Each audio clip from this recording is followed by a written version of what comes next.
জুলাই সনদ বাস্তবায়ন আদেশ ও গণভোট অধ্যাদেশ কেন অবৈধ হবে না জানতে চেয়ে রুল জারি করেছে হাইকোর্ট। সংবিধান সংস্কার পরিষদের সদস্য হিসেবে শপথের জন্য গত 16 ফেব্রুয়ারি চিঠি কেন সংবিধানের সাথে সাংঘর্ষিক নয় তাও জানতে চাওয়া হয়েছে রুলে। এ বিষয়ে দুটি আলাদা রিটের প্রাথমিক শুনানি শেষে বিচারপতি রাজিক আল জলিল ও বিচারপতি আনোয়ারুল আলমের দ্বৈত বেঞ্চ এই আদেশ দেন। উচ্চ আদালতের আদেশের ফলে জাতীয় সংসদের প্রথম অধিবেশনের আগেই জুলাই সনদ ও গণভোট বিচারাধীন ইস্যু হয়ে গেল বলে জানিয়েছেন রিটকারীদের আইনজীবী। আরও জানাচ্ছেন হুমান চিস্তি। গত বছরের 13 নভেম্বর জুলাই জাতীয় সনদ বাস্তবায়ন আদেশ জারি করেন রাষ্ট্রপতি। এরপর 12 ফেব্রুয়ারি একই সাথে গণভোট ও জাতীয় সংসদ নির্বাচন অনুষ্ঠিত হয়। 17 ফেব্রুয়ারি শপথ নিয়ে সরকার গঠন করে বিএনপি। ওই দিন দুটি শপথ নেওয়ার কথা থাকলেও বিএনপির সংসদ সদস্যরা সংবিধান সংস্কার পরিষদের শপথ নেওয়া থেকে বিরত থাকেন। দুটি শপথ নেন জামাত নেতৃত্বাধীন 11 দলীয় জোটের সংসদ সদস্যরা।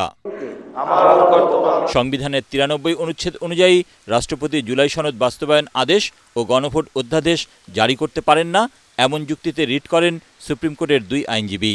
রিটে জুলাই সনদ ও গণভোট বাতিল চাওয়া হয়। সব পক্ষের শুনানি করে রুল জারি করেন হাইকোর্ট। আইনজীবীরা বলছেন, হাইকোর্টের এই আদেশের ফলে গণভোট নিয়ে জাতীয় সংসদ আপাতত কোনো সিদ্ধান্ত নিতে পারবে না। আমরা জুলাই সংস্কার আদেশ এবং গণভোট এই দুটির প্রোপ্রাইটি চ্যালেঞ্জ করেছি। এই দুইটি সংবিধানের সঙ্গে সাংঘর্ষিক। রাষ্ট্রপতি কর্তৃক প্রণীত 13/11/2025 জুলাই জাতীয় সনদ সংবিধান সংস্কার বাস্তবায়ন আদেশ কেন অবৈধ হবে না সেই মর্মে 4 সপ্তাহের মধ্যে রুল দিতে বলেছে। গণভোট অর্ডিন্যান্স যেটা সেটাও কেন অবৈধ হবে না সেই মর্মে রুল জারি করতে বলেছে। অর্থাৎ এর মধ্য দিয়ে জুলাই বাস্তবায়ন সংস্কার আদেশ এবং গণভোট সুপ্রিম কোর্টের বিচারাধীন বিষয় হয়ে গেল।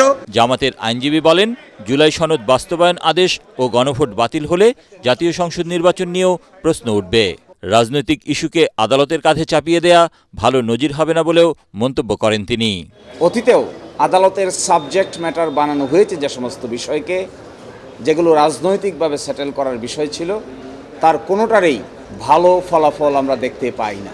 একদিকে বলছেন ডেপুটি স্পিকার দেওয়া হবে, নাম দেন, আরেকদিকে নিজস্ব ইনস্ট্রাকশনে ইনডাইরেক্ট রিট পিটিশন দায়ের করে সংস্কার প্রস্তাবকে আদালতের সাবজেক্ট ম্যাটার বানাচ্ছেন। এটার নাম হলো দ্বিচারিতা।